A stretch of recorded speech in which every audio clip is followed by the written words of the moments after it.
Eu achei que a pior dor daquela madrugada seria ver minha irmã gritando no parto, se dobrando inteira numa cama de hospital, com as mãos geladas agarradas no lençol e o rosto molhado de suor e medo.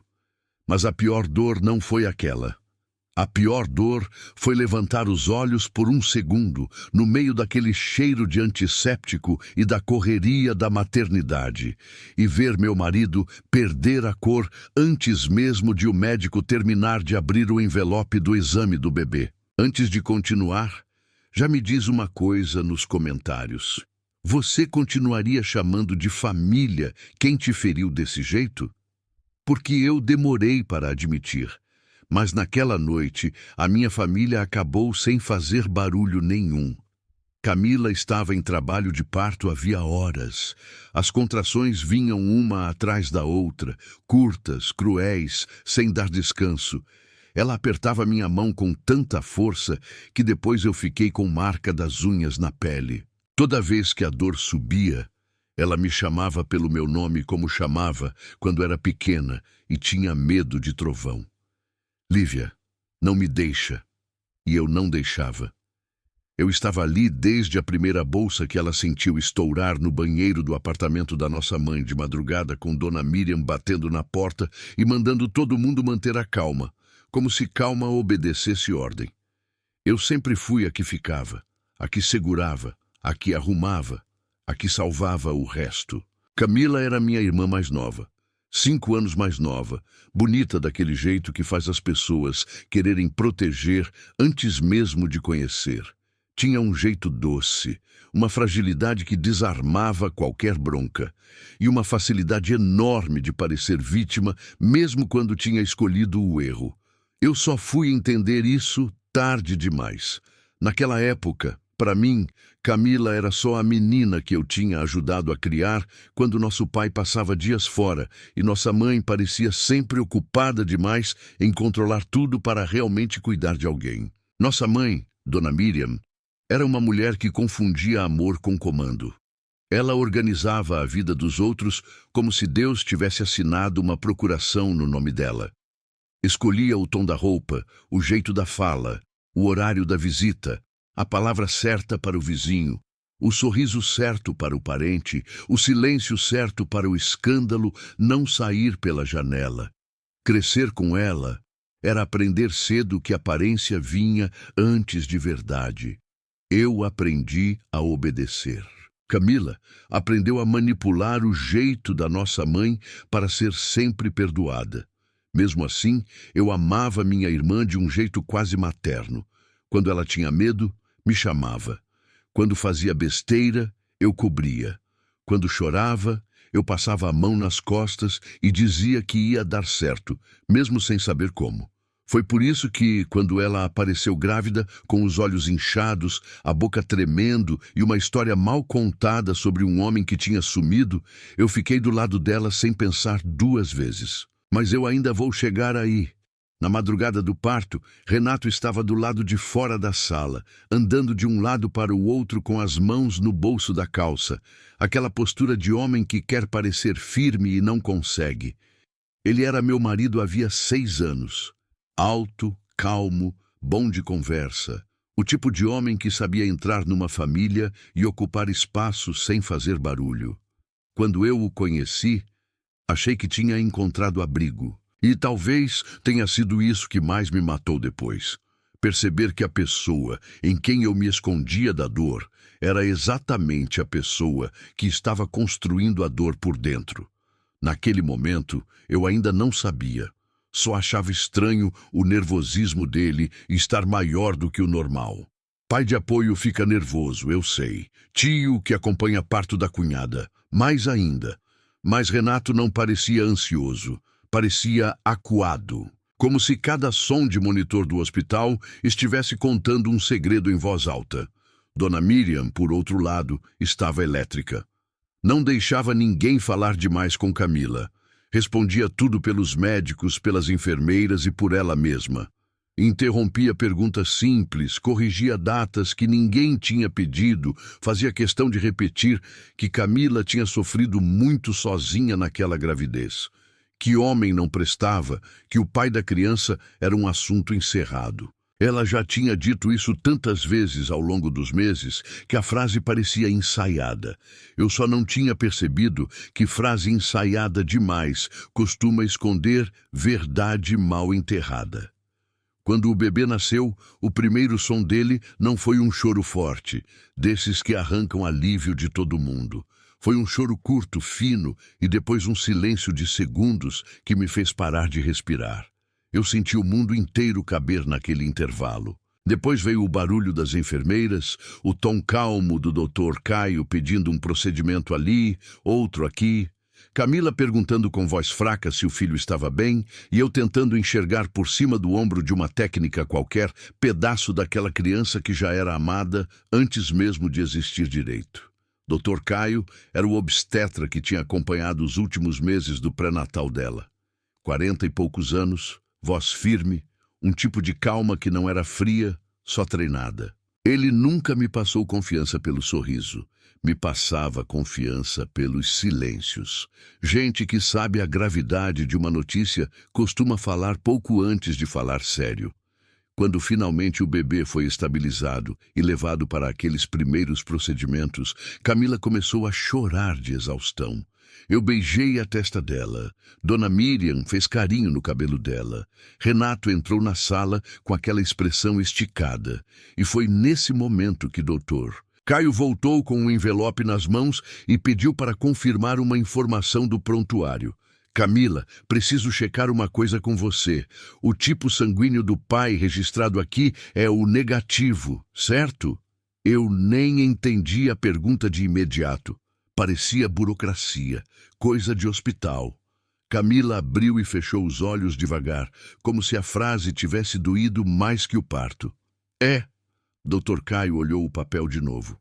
Depois olhou para ela. Depois, por um instante muito rápido, os olhos dele passaram por Renato, que estava perto do berço aquecido.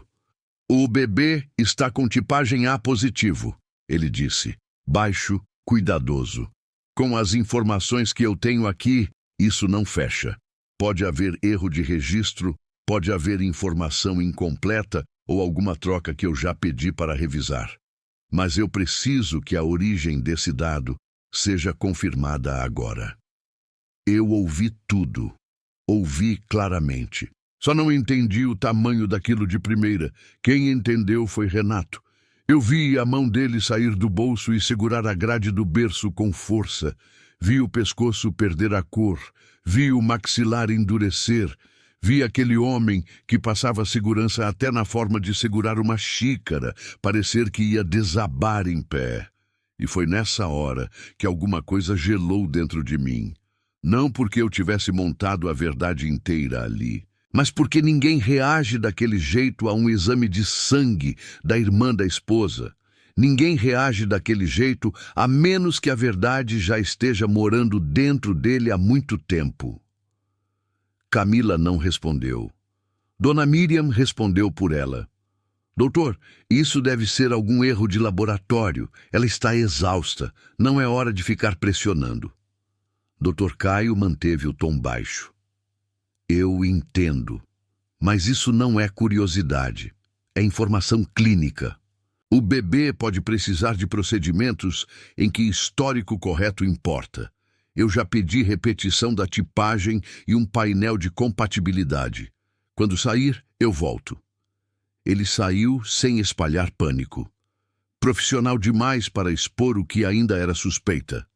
Mas o estrago já tinha sido feito. Porque no segundo em que a porta se fechou, eu fiquei sozinha dentro de uma sala com 3 pessoas que sabiam de alguma coisa que eu não sabia. E o silêncio das 3 tinha o mesmo rosto. Camila começou a chorar mais forte. Não era choro de parto, não era alívio, era um choro de gente encurralada. Dona Miriam foi direto para ela, fazendo carinho, mandando respirar, dizendo que aquilo ia passar. Renato não foi até mim, nem olhou para mim. Ficou parado, com a cabeça baixa, como se estivesse tentando ganhar tempo dentro do próprio corpo. Foi ali que uma lembrança antiga veio inteira na minha cara, como porta batendo. Um almoço de domingo, quase um ano antes, quando Camila ainda não estava grávida e tinha aparecido lá em casa de surpresa. Eu estava no banho. Quando saí, encontrei os dois na cozinha. Renato encostado na pia, Camila sentada na bancada rindo baixo de alguma coisa que ele tinha dito. Não havia nada explícito na cena, nada que justificasse escândalo. Mas havia uma intimidade antiga demais no jeito como ela olhou para ele quando me viu entrar. Uma intimidade que não pertencia a mim, nem ao presente, nem à explicação que deram. Eu perguntei do que estavam rindo. Camila respondeu rápido demais. Renato abaixou os olhos rápido demais. Naquele dia, eu engoli a dúvida porque me senti ridícula. Quis ser a mulher madura, não a esposa desconfiada, sem motivo. Na maternidade, aquela lembrança voltou carregando outras atrás. A vez em que Camila me ligou chorando porque tinha brigado com um namorado e quem foi buscá-la não fui eu, foi Renato, porque eu estava em conselho de classe e ele disse que passaria mais rápido. A vez em que encontrei no porta-luvas do carro um recibo de cafeteria em bairro onde ele tinha dito que estava em reunião. A vez em que Camila soube, antes de mim, que Renato tinha sido promovido. A vez em que ele montou o berço do bebê dela com um cuidado tão concentrado que eu cheguei a brincar que parecia pai de primeira viagem e nenhum dos dois riu. A nossa cabeça é cruel quando o amor começa a apodrecer. Ela volta em tudo e reorganiza o passado em outra ordem. Lívia, Camila chamou. Eu olhei para ela, pálida, descabelada, frágil, recém-costurada pela maternidade e ainda assim, de algum jeito, já me ferindo mais do que qualquer corte. O que foi isso? Eu perguntei. Minha voz saiu baixa, quase calma, e foi justamente isso que assustou minha mãe. Agora não, Dona Miriam disse. Sua irmã precisa descansar. Eu não falei com você. Renato continuava imóvel. Eu virei para ele. Olha para mim. Ele levantou o rosto devagar. E ali estava a confirmação que o exame ainda não tinha me dado. Não porque eu soubesse de medicina, não porque eu entendesse de tipagem sanguínea, mas porque culpa tem uma linguagem própria. E eu era casada havia anos com aquele homem. Eu conhecia o rosto dele dormindo, com febre, preocupado com conta, preocupado comigo, preocupado com o futuro. O rosto que ele me mostrou naquela sala não era preocupação, era exposição, era medo de verdade saindo da toca. O que foi isso, Renato? Ele abriu a boca, fechou, passou a mão no cabelo e Dona Miriam se meteu outra vez. Você está fazendo uma cena em lugar errado. Eu ri, um riso curto, sem alegria. Lugar errado? Engraçado, porque parece que o lugar errado foi minha vida inteira. Camila começou a repetir meu nome, me pedindo para não fazer aquilo, dizendo que não era daquele jeito, que eu precisava ouvir, que ela ia explicar. E quando alguém diz, não é desse jeito antes de explicar, é porque existe exatamente um jeito terrível que é o certo. Eu saí da sala antes de quebrar alguma coisa. No corredor da maternidade, com aquele chão brilhando demais e aquelas cadeiras de plástico humilhando qualquer pessoa que tentasse continuar inteira, eu senti uma náusea subir. Fui até o banheiro e vomitei sem chorar. Eu não sei explicar isso para quem nunca passou por um susto que ainda não virou nome. O corpo entende antes da cabeça. O corpo sabe quando a vida está prestes a mudar de eixo. Quando voltei, doutor, Caio estava do lado de fora, lendo alguma coisa no tablet. Ele levantou o rosto e viu meu estado. Não me tratou como histérica, nem como curiosa. Falou comigo como quem sabe que uma mulher prestes a descobrir uma verdade precisa, no mínimo, de dignidade. Seu bebê... Eu comecei errando até o sujeito. Quer dizer, o bebê da minha irmã está bem? Está estável. Vai ficar em observação por algumas horas, mas está bem. Eu assenti. Ele hesitou por um segundo. Eu não posso entrar em detalhes que não sejam autorizados pela paciente, mas posso dizer uma coisa. Houve uma inconsistência objetiva no histórico informado. E pela reação dentro do quarto, eu sugiro que você exija a verdade completa. Pelo bem da criança também. Não foi acusação, foi quase um aviso humanizado. Eu agradeci. E foi nesse instante que eu percebi. Eu não estava diante de um possível mal-entendido. Eu estava diante de gente que tinha montado uma mentira e agora tinha sido surpreendida por um detalhe que não conseguiu controlar. Eu entrei de novo no quarto mais tarde, quando Camila tinha sido levada para o apartamento e o bebê estava no berçário. Renato não estava lá. Dona Miriam estava mexendo na bolsa, inquieta. Camila tinha os olhos inchados e um silêncio de enterro. "Cadê ele?" eu perguntei. "Ninguém fugiu", minha mãe respondeu antes de qualquer um. "Foi resolver papelada." "Engraçado. Você sempre responde por todo mundo." Ela me lançou aquele olhar velho de autoridade, mas naquela noite eu já não cabia mais dentro do medo que ela costumava provocar. Eu fui até a cama de Camila, sentei na cadeira e perguntei devagar: "Você sabe quem é o pai do seu filho?" Camila fechou os olhos e as lágrimas escorreram para o travesseiro. "Eu sei." "Então fala." Ela tremia mais do que no parto. "Eu não consigo." "Consegue sim." "Lívia!" Dona Miriam começou. Eu me virei para ela com uma frieza que eu nunca tinha usado com minha mãe. "Se a senhora abrir a boca para me mandar entender, perdoar ou esperar, eu juro que não respondo pelo que eu vou dizer."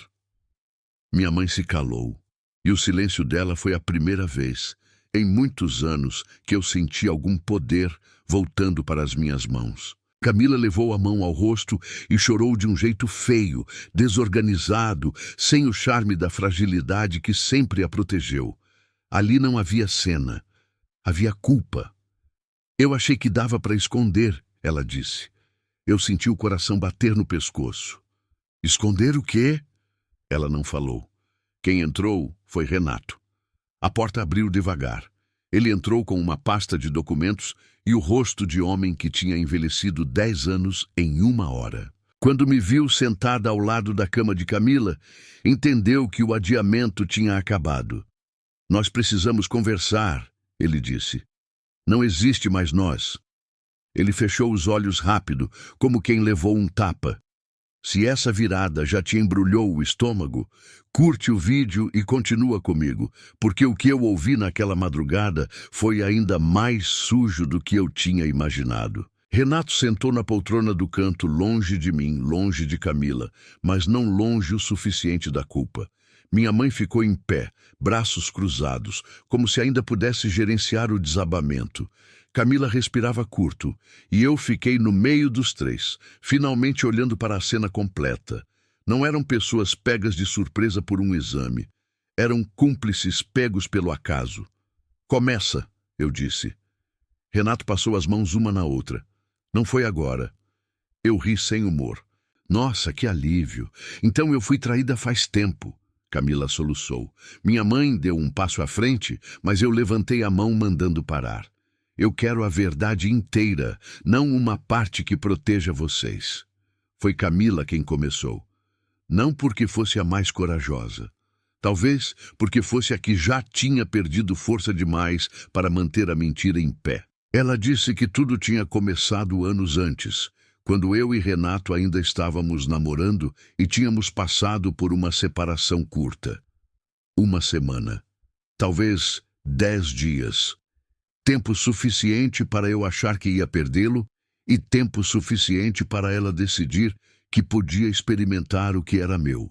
Ela disse que Renato tinha ido à casa da nossa mãe para me procurar, que eu não estava, que os dois tinham conversado, bebido, chorado sobre a vida confusa e que terminaram na cama antiga dela. Eu não senti ciúme naquele instante, senti nojo.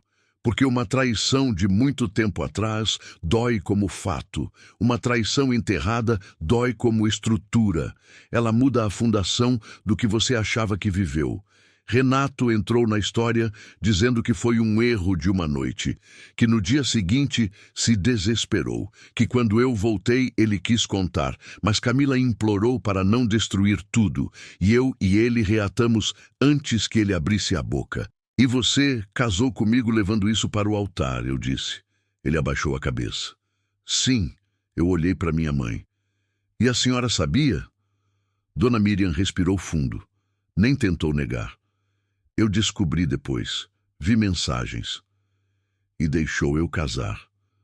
Você estava feliz, ela respondeu, como se isso fosse defesa. E eu não ia sacrificar a vida de 2 filhas por causa de uma loucura que já tinha acabado. Eu senti uma coisa muito pior do que raiva. Senti desamparo retroativo.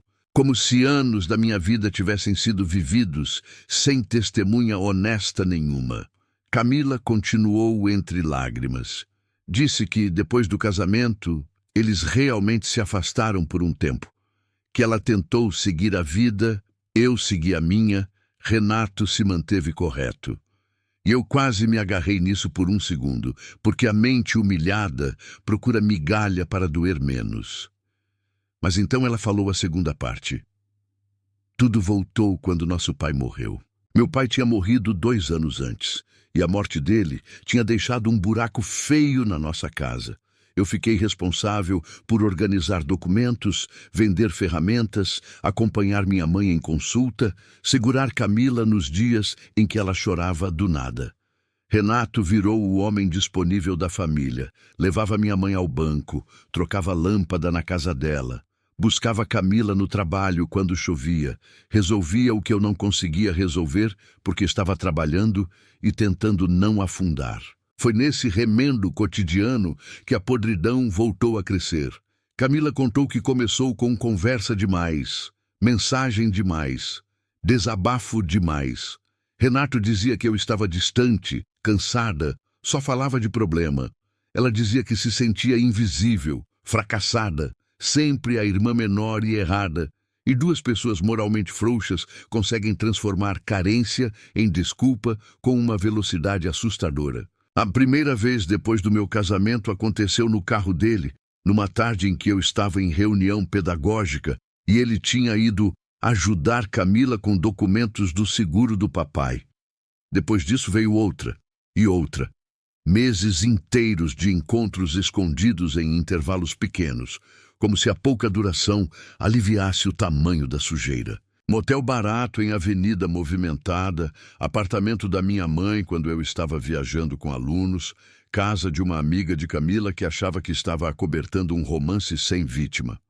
Você me via todo dia, eu disse. Os 2 me viam todo dia. Renato tentou falar. Eu sei. Não, você não sabe. Porque se soubesse não teria conseguido me tocar em casa depois.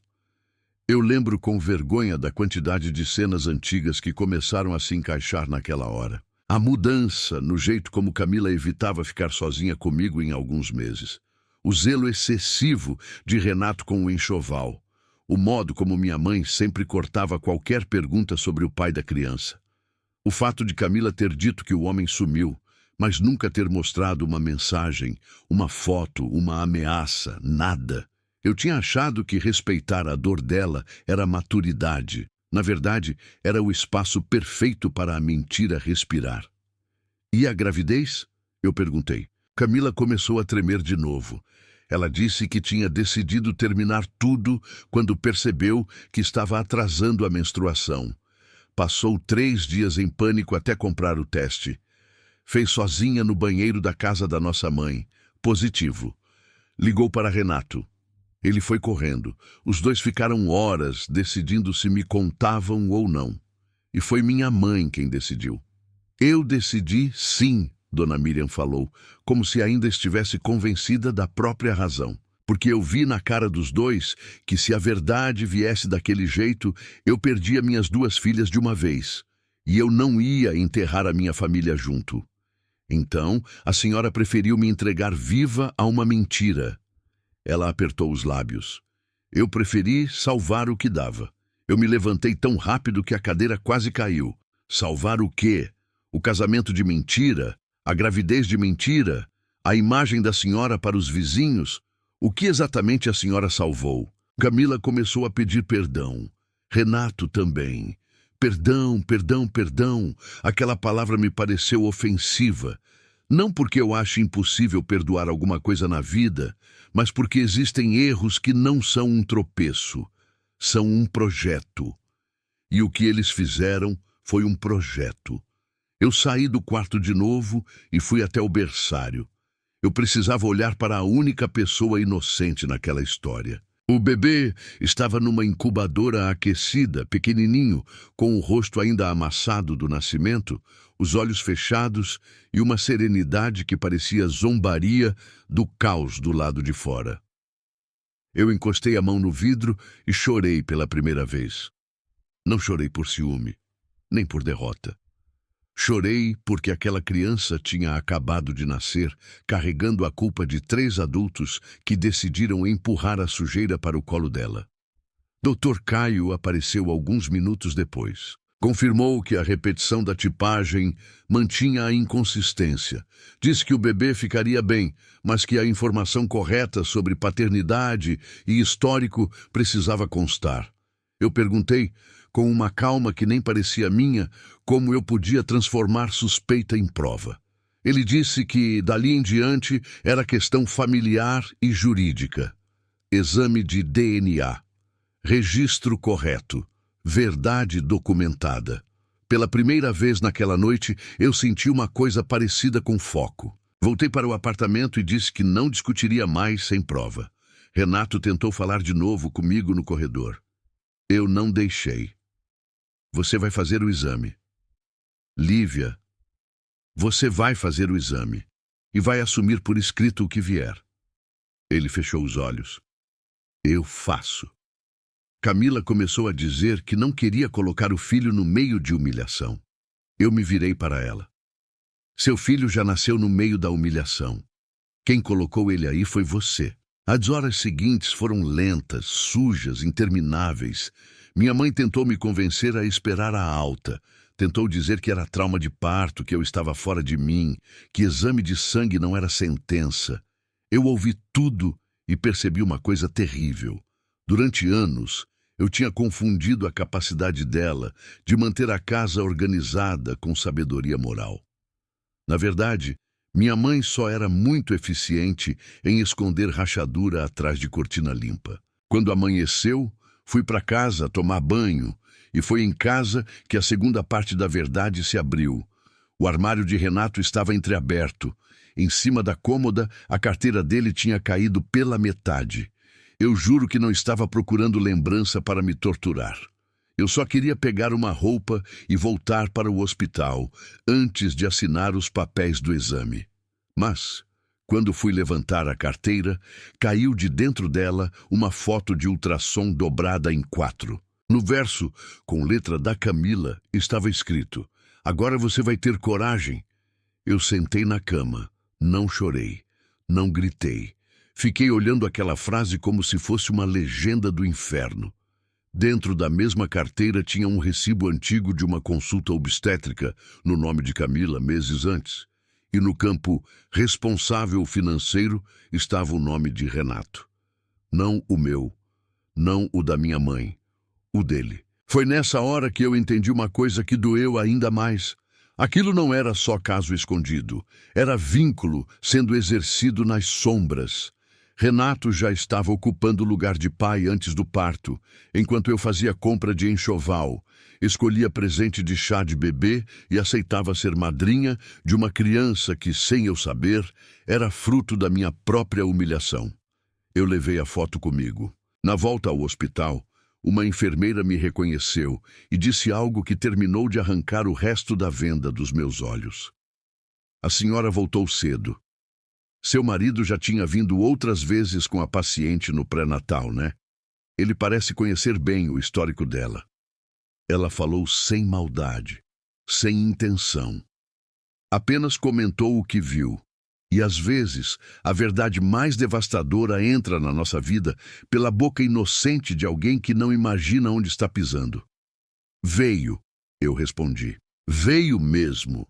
No início da tarde, o exame foi coletado. Camila assinou com mão trêmula. Renato assinou sem me encarar. Minha mãe chorou, tentando comover o laboratório, como se chorar pudesse revogar realidade. Eu não chorei mais. Alguma coisa em mim tinha atravessado um limite e chegado a um lugar frio, quase administrativo. Eu estava registrando a morte de uma vida e precisava fazer isso com letra legível. Enquanto o resultado não saía, o hospital virou cenário de guerra mansa. Parentes começaram a mandar mensagem querendo saber do bebê. Amigas minhas perguntando se eu já tinha descansado. Gente feliz sem saber que meu casamento tinha arrebentado entre um bercinho aquecido e uma pulseira de maternidade. Eu não respondi quase ninguém. Só no fim da tarde, sentada sozinha na lanchonete do térreo, veio a última peça do quebra-cabeça que eu não tinha pedido, mas precisava ouvir. Minha mãe sentou na minha frente com um café que ela não bebeu. Pela primeira vez em muitos anos, ela parecia velha. Você acha que eu fiz isso por maldade? Ela disse. Eu sei que fez por escolha. Ela ficou em silêncio um tempo. Quando eu descobri deles dois pela primeira vez, eu devia ter contado. Eu sei disso hoje. Mas naquela época eu vi você pronta para casar, vi Camila desesperada, vi Renato arrependido e escolhi a solução mais covarde, empurrar para baixo do tapete. Achei que o tempo ia matar aquilo. Tempo não mata caráter ruim, só dá espaço. Ela aceitou o golpe. Depois continuou. Quando Camila apareceu grávida, eu vi o mundo vindo abaixo. Renato disse que queria contar. Camila disse que você ia odiar para sempre. Eu pensei no seu pai morto, na nossa casa já quebrada, em tudo que a gente tinha passado. E entre a verdade e a manutenção da família, eu escolhi a manutenção. Eu errei. Eu olhei para ela e senti uma tristeza funda, antiga, quase infantil. A tristeza de descobrir que a pessoa que deveria ter sido muro foi cortina. Não, mãe. A senhora escolheu a si mesma. Escolheu continuar sendo a mulher da família organizada. Porque se a verdade saísse, a senhora teria que encarar que criou 2 filhas numa casa onde mentira sempre foi mais importante do que coragem. Ela chorou. E eu queria dizer que não me importava. Mas me importava sim.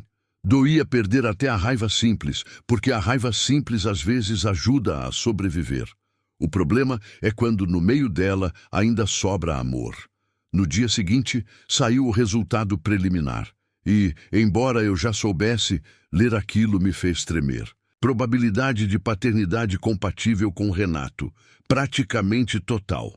Camila não conseguiu segurar o papel, chorou em cima dele. Renato sentou e cobriu o rosto com as 2 mãos. Minha mãe pediu para ninguém falar alto por causa do bebê no quarto. Eu achei aquilo tão absurdo que quase ri. Finalmente, uma coisa certa, eu disse. Realmente ninguém precisa falar alto. A sujeira de vocês já fez barulho suficiente. Renato tentou vir na minha direção. Eu recuei. Não encosta. Eu vou assumir meu filho, ele disse com a voz quebrada. Seu filho? Agora você aprendeu a palavra? Ele chorou de verdade naquela hora. Não estou dizendo isso para inocentar homem nenhum. Só estou sendo justa com os fatos. Renato chorou, tremia. Disse que tinha sido fraco, covarde, miserável, que me amava, que nunca quis destruir minha vida, que cada vez que tentava sair de perto da Camila, alguma coisa puxava os dois de volta, que depois da gravidez ele se sentiu preso entre me perder e abandonar a criança. Foi um discurso cheio de culpa real, mas culpa real não desfaz escolha repetida. Você não destruiu minha vida em um erro, eu disse. Você destruiu em várias decisões. Camila, no leito, me olhava com um desespero que eu nunca tinha visto. Não era só medo de me perder, era medo de, sem a máscara de frágil, precisar finalmente se encarar. Eu sempre tive inveja de você, ela falou de repente. Eu virei para ela. Que bom, porque isso eu ainda não tinha ouvido. Ela secou o rosto com dificuldade. Você era a certa, a forte, a que conseguia ficar em pé. O papai confiava em você. As pessoas te respeitavam. Quando você trouxe o Renato para casa e ele te olhava daquele jeito, eu senti raiva. Depois, naquela semana em que vocês terminaram, ele me ouviu, me viu. E eu me agarrei nisso como se fosse uma chance de ser escolhida por alguma coisa que sempre parecia sua. Eu fiquei olhando para ela sem conseguir sentir superioridade nenhuma. Só cansaço. Então você me roubou para se sentir vista? Ela abaixou os olhos. No começo, talvez. Depois eu me apaixonei do jeito errado. Não existe jeito certo de amar em cima do peito de outra pessoa. Ela chorou mais. Minha mãe mandou parar. Eu não parei. E durante todos esses meses, chá de bebê, ultrassom, presente, nome, conversa, o que era aquilo? Teatro? Camila respondeu num fio de voz. Era medo, e quanto mais passava, mais impossível parecia te contar. Essa é a perversidade das mentiras longas. Elas não ficam pesadas o bastante para confessar. Elas ficam pesadas demais. Eu saí do hospital naquela tarde sem me despedir de ninguém. Tirei a aliança no elevador. Não joguei fora na hora, só tirei. Passei o resto do dia segurando aquele círculo dourado dentro do bolso, como quem segura um objeto de um incêndio e ainda não sabe se é prova ou o resto. Nos dias seguintes, a notícia começou a se espalhar do jeito feio que notícias familiares se espalham. Uma tia soube, por alto. Uma prima deduziu, pelo sumiço do meu nome nas visitas. Uma vizinha viu Renato saindo da maternidade e entrando na casa da minha mãe com malas. Eu não gastei energia desmentindo fofoca. Pela primeira vez, eu não precisava proteger a reputação de ninguém. Pedi o divórcio rápido. Renato não dificultou nada. Acho que, no fundo, sabia que qualquer gesto de resistência seria uma indecência a mais. Ele saiu de casa com pouca coisa. Deixou móveis, carro, até roupa que eu comprei para ele. Havia culpa em tudo. E culpa, quando não vira verdade a tempo, costuma virar doação tardia do que não cura nada. Camila registrou o filho com o nome que tinha escolhido sozinha. Noah. Não usou o nome que eu tinha ajudado a montar numa lista com significados bonitos. Disse que queria recomeçar. Eu não fui ao cartório. Não fui à alta. Não fui ao primeiro mês. Não fui ao batizado, que acabou nem acontecendo porque para ser madrinha eu precisaria entrar numa igreja fingindo bênção para uma história fundada em mentira. E eu me recusei a participar de qualquer encenação dali em diante. Isso não significa que eu odiei Noah. Nunca odiei. Demorei para conseguir pronunciar o nome dele sem sentir o estômago contrair, mas nunca odiei a criança. O que eu passei a repetir para mim mesma era simples. Quem destruiu meu casamento não foi um bebê. Foram 3 adultos que me olharam por meses, talvez anos, sabendo a verdade e ainda assim aceitaram receber meu carinho como se nada estivesse podre. A parte mais difícil não foi assinar papel, foi reaprender o passado. Teve dia em que eu lembrei da minha festa de casamento e precisei sentar, porque me dei conta de que Camila estava nas fotos, sorrindo ao meu lado, já carregando no corpo uma culpa que eu desconhecia. Teve dia em que eu encontrei uma blusa de Renato e me veio o cheiro dele misturado com lembrança boa. E isso doeu mais do que se tudo tivesse sido só monstruoso. Porque a verdade é que gente que trai não vive 24 horas sendo monstro. Vive sendo humana demais, às vezes carinhosa demais, útil demais, convincente demais. É isso que confunde, é isso que quebra. Minha mãe tentou me procurar muitas vezes. Na primeira eu não atendi. Na segunda, respondi só com um não agora. Na terceira, ela apareceu no meu portão com comida, como se panela pudesse resolver caráter. Eu deixei que entrasse porque também estava cansada de viver, sem encerrar as coisas.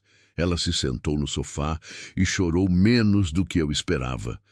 Acho que já tinha chorado o suficiente sozinha. Eu sei que talvez você nunca me perdoe, ela disse. Mas eu preciso que você saiba que eu não escolhi a Camila contra você. Escolheu a mentira contra mim. Dá no mesmo. Ela assentiu. Talvez dê. Eu perguntei se ela ainda achava que tinha feito o melhor. Ela demorou para responder. Depois disse: eu achei que podia preservar a família empurrando a verdade. Hoje eu vejo que família sem verdade só parece família na foto. Foi a coisa mais honesta que ouvi da minha mãe em muitos meses. Talvez em muitos anos. Eu não a abracei, mas também não a expulsei. Para nós duas, aquilo já foi muito. Com Camila foi diferente. Ela me escreveu cartas, mensagens longas, áudios chorando, fotos do bebê, pedido de perdão com palavra repetida, explicação, desespero, saudade. Eu li quase tudo e respondi quase nada. Quando finalmente respondi meses depois, foi só uma frase: um dia talvez eu consiga falar com você sem sangrar. Hoje ainda não. Ela não insistiu depois disso. E pela primeira vez na vida, respeitou um limite meu. Renato também tentou. Quis conversar, justificar, dizer que faria terapia, que queria ser pai presente sem fugir da vergonha, que sabia que tinha perdido a mulher da vida dele. Eu não duvido que tenha sofrido, mas sofrimento não é moeda de troca. Gente arrependida também precisa aprender a viver sem ser acolhida pela pessoa que feriu. A última vez que nos vimos sozinhos foi para assinar o divórcio. Ele estava mais magro, barba mal feita, olhos fundos. Parecia um homem desmontado. Eu estava inteira por fora e muito remendada por dentro. Você me odeia? Ele perguntou. Eu pensei bem antes de responder. Não, odeio o que você escolheu fazer comigo. Ele chorou em silêncio. Eu não. Você vai conseguir me perdoar um dia? Perdão não é a pergunta certa. A pergunta certa é se um dia eu vou parar de sentir nojo da memória. Ele abaixou a cabeça. Assinamos. Saímos por portas diferentes. O tempo não curou tudo. Não existe esse milagre limpo. O tempo fez outra coisa. Me devolveu o espelho. Me fez perceber quantas vezes eu me diminuí para ser a mulher madura, compreensiva, forte, a que segura tudo. E me ensinou uma lição dura.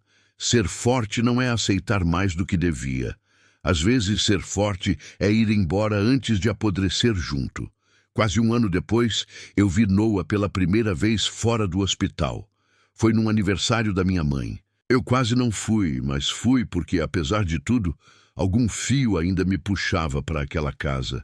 Talvez pela memória do meu pai, talvez por mim mesma.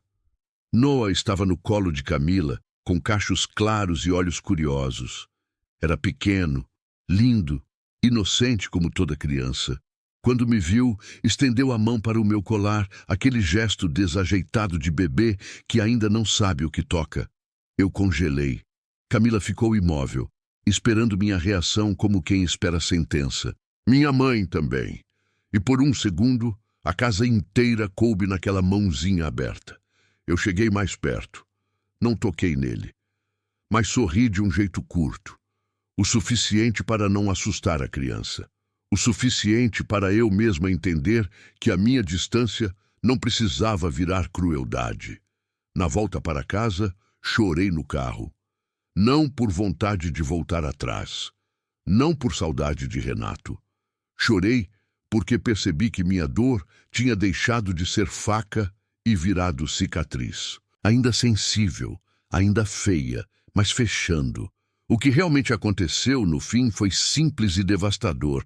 Minha irmã e meu marido começaram um caso quando eu ainda nem tinha me casado. Minha mãe descobriu e escolheu esconder para preservar a aparência de família. Anos depois, os dois retomaram a relação em segredo, alimentados por carência, inveja, covardia e pela certeza de que eu sempre seria a forte que aguentaria. Quando Camila engravidou, inventaram um homem ausente para colocar no lugar do pai verdadeiro. Minha mãe ajudou a sustentar a história. E só não conseguiram levar a mentira até o fim, porque um exame na maternidade mostrou um detalhe impossível demais para ser abafado. Foi assim, não teve maldição, não teve mal-entendido, não teve coincidência, teve escolha. Escolha repetida, escolha escondida, escolha defendida até o último minuto. E talvez essa seja a parte mais difícil de aceitar quando a traição vem de dentro de casa. Não foi o destino que fez. Foram pessoas que te conheciam melhor do que ninguém. Hoje eu vivo em outra casa, com outros hábitos, outros silêncios. Demorei para voltar a dormir uma noite inteira. Demorei para não olhar casais na rua com raiva. Demorei para parar de me perguntar se havia algum defeito em mim que tivesse permitido aquilo. Não havia. Essa foi outra mentira que precisei arrancar da cabeça. A culpa de uma traição organizada nunca pertence a quem confiou. Se essa história te prendeu até aqui, comenta o que você faria no meu lugar. E, se você acredita que verdade dói, mas mentira destrói mais, curte o vídeo e segue o canal para acompanhar outros casos assim. Naquela madrugada da maternidade, quando vi Renato perder a cor diante do berço, eu achei que uma criança tinha acabado de destruir a minha vida. Hoje eu sei que não. Quem destruiu foram os adultos que escolheram mentir para mim até no momento mais sagrado de todos. A criança só nasceu no meio dos escombros. E eu precisei aprender, sozinha, a sair de lá sem virar ruína também.